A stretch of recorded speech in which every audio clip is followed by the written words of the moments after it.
would dare to say that it's mostly comes natural. But I remember for sure when I started in Leprous the first time and we recorded the first album, they were used to a super creative and out of the box thinking drummer. One of my biggest inspirations for how my style is now, Tobias Ørnes Andersen, the previous Leprous drummer.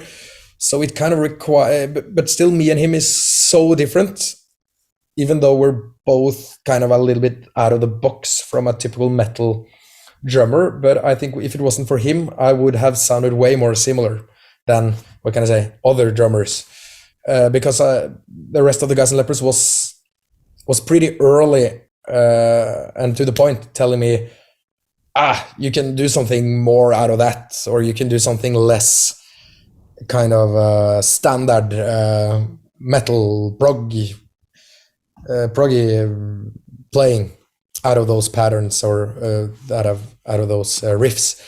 So it's both, but now when I'm also used to I do a lot of sessions really where people ask me to lay down drums for them, and then I kind of know that they want this out of the box kind of playing, and so it happens more and more naturally that I just hear demo drums, for instance, for a song I get sent, and then I just think, what if I just do it like that? Okay, this riff could have been super heavy if the drums was playing way less, but then playing way less in a very what is the English word? Exaggerate. Just to exaggerate the way the drums hold back somehow. It's kind of hard to explain, but it could be like a riff that goes like you jump bum bum bum bum bum bum bum bum. Yeah, that was first and worst riff I came to my mind. And if the drums is programmed to and it goes for that all the time, maybe I can just go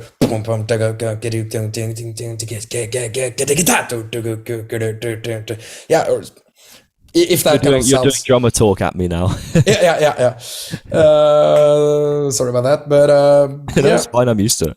So to answer the question, thinking out of the box, but also not doing it for the sake of thinking out of the box. Sometimes you should just play and give the riff what it kind of deserves.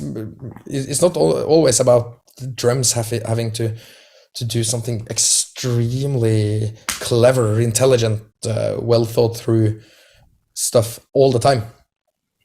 So it's about knowing where to take space and where to not take space, and sometimes taking less space makes the whole riff sound more huge. And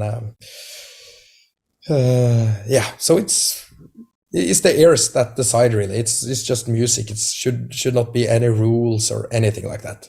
Yeah, I've been listening to a lot of Fit for an Autopsy lately.